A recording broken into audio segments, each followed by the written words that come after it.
just doing the coil mount and the ignition mount, or the ignition key is going on the side mount of the engine. I wanted to keep the original one because I want to keep the Harley key, so I'm just using the whole unit. It just sits underneath the coil. The coil's going upside down, and then the ignition is just sitting underneath there, so it should be fine. It's got that done.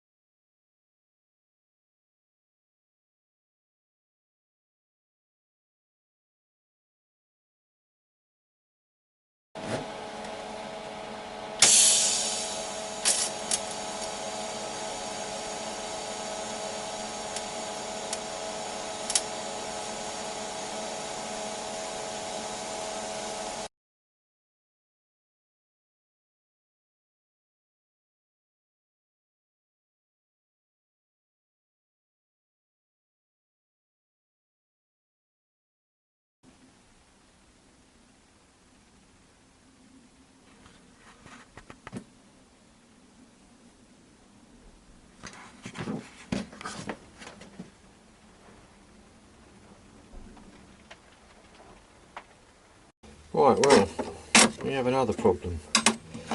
This is supposedly the side stand mount that comes with the frame, but it doesn't fit. That goes in there nicely, but the problem is that bush is supposed to go in there and it's supposed to tilt, but obviously it won't, because it's the same size as that. So we have to make them holes bigger, but it's not just a matter of drilling it out, because if I drill the hole out it then becomes too close to the inside of that edge and in there. For the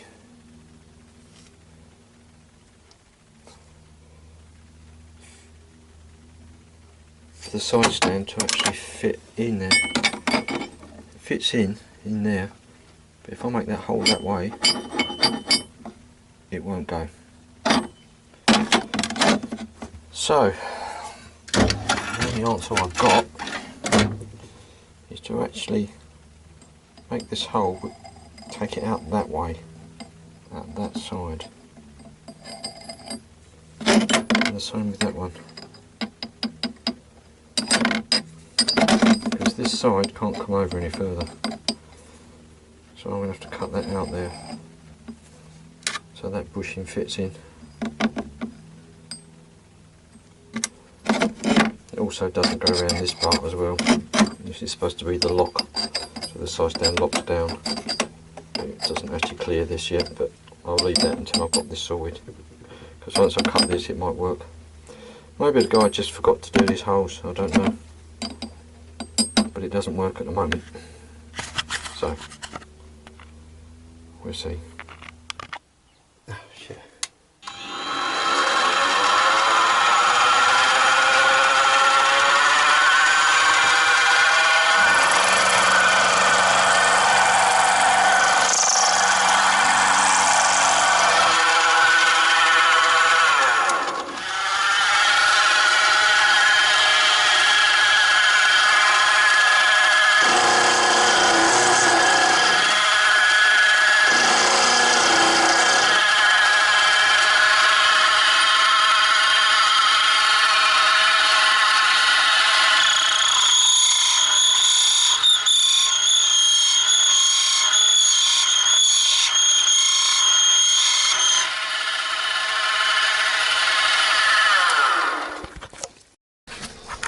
Right, well,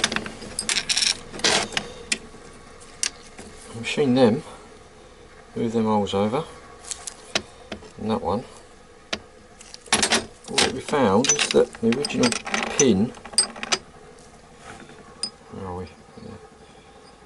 The original pin wasn't actually long enough. so I had to make another pin. But as I haven't got a lathe, I had to make one out of a bolt on the mill. So that's what it was. Just a normal 10mm bolt, but as it's 3/8, it wouldn't fit, so I had to turn it down slightly and then take the head off to give it more space to move, and then that hopefully goes through there like that.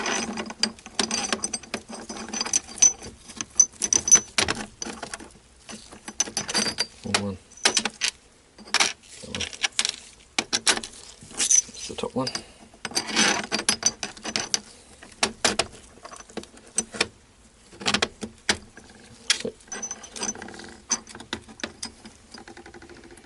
Yeah, drill a hole through there, put a split pin through, and she's done. Well, that was a lot of work for a little side stand,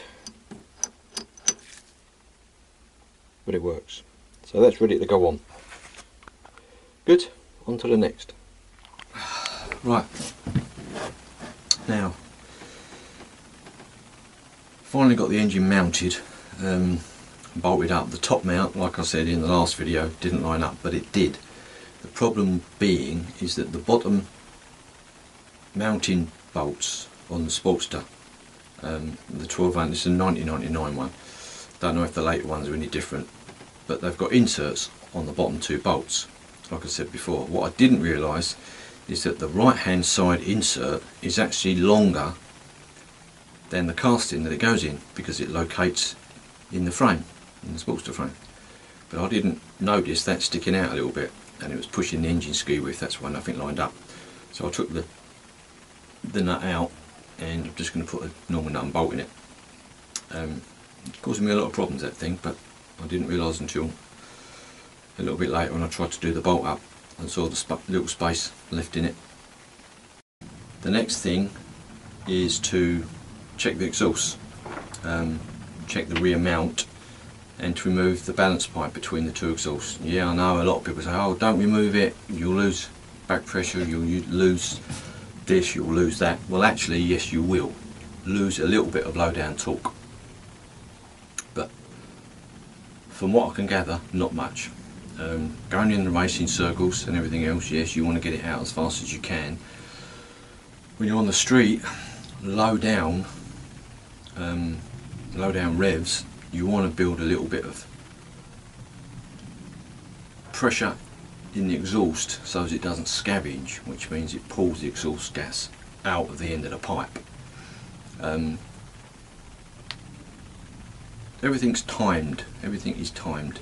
So basically, if you have too short of pipes on a street engine, what happens is the pipe scavenges and you get a reverse pulse, because racing pipes are tuned, so the end of the pipe, each firing of the engine, you get a pressure wave go down the pipe, and it's tuned so that pressure wave, as it goes down the pipe in timing, it reaches the end of the pipe on a high point, so that pulls the gases out of the pipe, pulling more gas out of the cylinder, scavenging the pipe. On a low down engine, if you do that too much, what you get, especially with a pipe that isn't tuned, you get a reverse pressure. It comes back up the pipe. As the exhaust gas pops out the end of the pipe, it sends a shockwave back up the pipe, which then builds up pressure, pushing the exhaust gases back into the cylinder. When you've got lower revs, what you've actually got is more time for all that to happen. So you want to keep that flowing, have a little bit of pressure built up in the pipe and exhaust baffle, which then smooths all that out and let it flow evenly at lower revs. When you get up high, you'll lose power, but I'm not going to be revving it that high, so there's always a compromise between the two. But removing that balance pipe will affect the balancing, the smoothness of the two ports coming out. So you will lose a little bit of that smoothness low down and it will run a little bit rougher. But once the revs build up, it shouldn't be too bad. It shouldn't lose too much torque. That said, I'll let you know when it's running. Right, that's it for now. I'll talk to you again soon. Keep in touch.